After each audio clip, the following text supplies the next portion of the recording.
மாத்திக்கு நான் போயிடுறேன் அத்தை. உங்களை விட்டும் இந்த உலகத்தை விட்டும் ஒரேடியா போயிடுறேன். நான் இந்த குடும்பத்துக்கே தீராத அவமானத்தை கொண்டு வந்துட்டேன். நான் உயிரோட இருந்தா எனக்கும் நிம்மதி இருக்காது, மத்த யாருக்குமே நிம்மதி இருக்காது.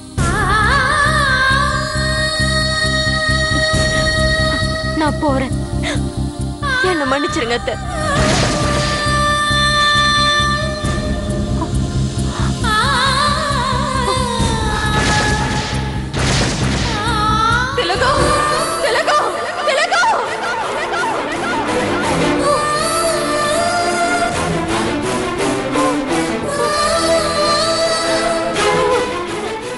என்னாச்சு பாண்டியம்மா?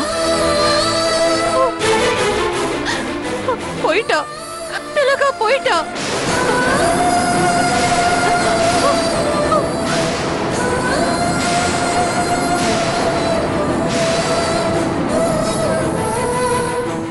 இதுக்கு மேல இந்த வீட்லயும் இருக்க மாட்டேன், இந்த உலகத்திலயும் இருக்க மாட்டேன்னு லெட்டர் எழுதி வச்சுட்டு ஒரேடியா போயிட்டா. ஐயோ, என்ன நீ சொல்றீங்க?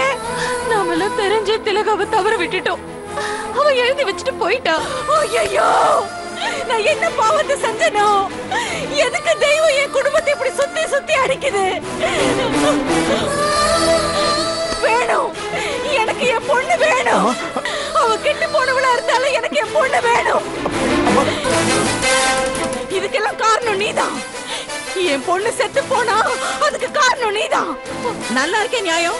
அவ கொழுப்படுத்தி வெளியே போனா அதுக்கு நான் என்ன பண்ண முடியும்? என் பொண்டாட்டி சொல்றது சத்தியம், உண்மை.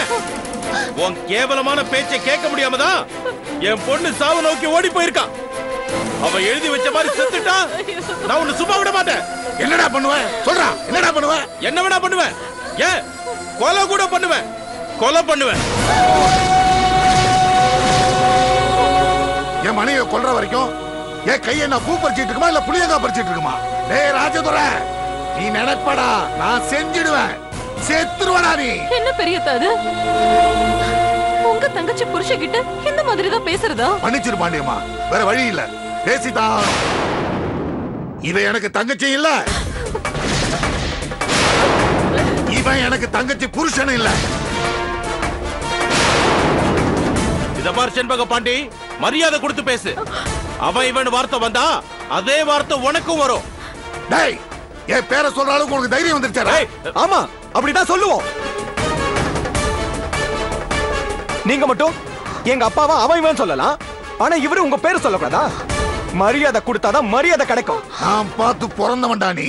அதுக்காக உங்க காலை கழுவி குடிக்க சொல்றீங்களா? அதெல்லாம் அந்த காலம் மாமா. திரும்பவும் சொல்றேன், மரியாதை கொடுத்தாதான் மரியாதை, இல்லன்னா அவ்வளவுதான்.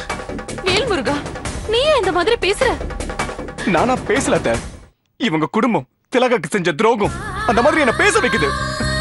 இவங்க புள்ள என் தங்கச்சி வாழ்க்கையை கெடுத்தான். இப்ப இவங்க ரெண்டு பேரும் அவளை தற்கொலை செய்யற அளவுக்கு தூண்டி விட்டுருக்காங்க. சத்தியமா சொல்ற அத்தை, இந்த பாவம் இவங்களை சும்மாவே விடாமா. டேய், வாயை மூடு. சின்ன பையனாச்சான்னு பாக்குறேன். உன் தங்கச்சியை பத்தி என்ன தப்பு தப்பா பேச வச்சிடாத. யோ, என் பொண்ணை பத்தி தப்பா பேசிட்டு நீ உயிரோட இருப்பியா? சொல்லியா, நீ உயிரோட இருப்பியா? பேசியா? பேச வேண்டாம். என்னடா பண்ணுவ?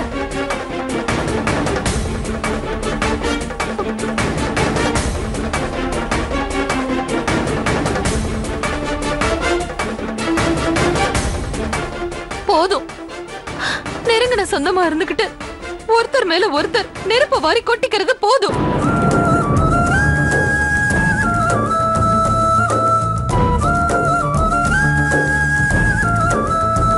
இந்த வீட்ல ரத்தமும் சதையுமா நம்ம கூட வாழ்ந்த பொண்ணு செத்து போறேன்னு லெட்டர் எழுதி வச்சுட்டு எங்கேயோ போயிட்டா.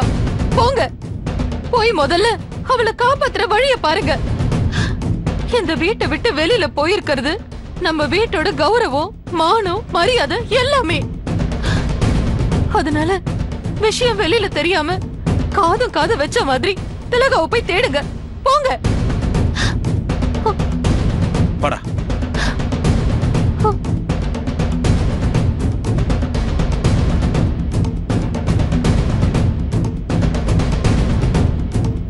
பெரியதா,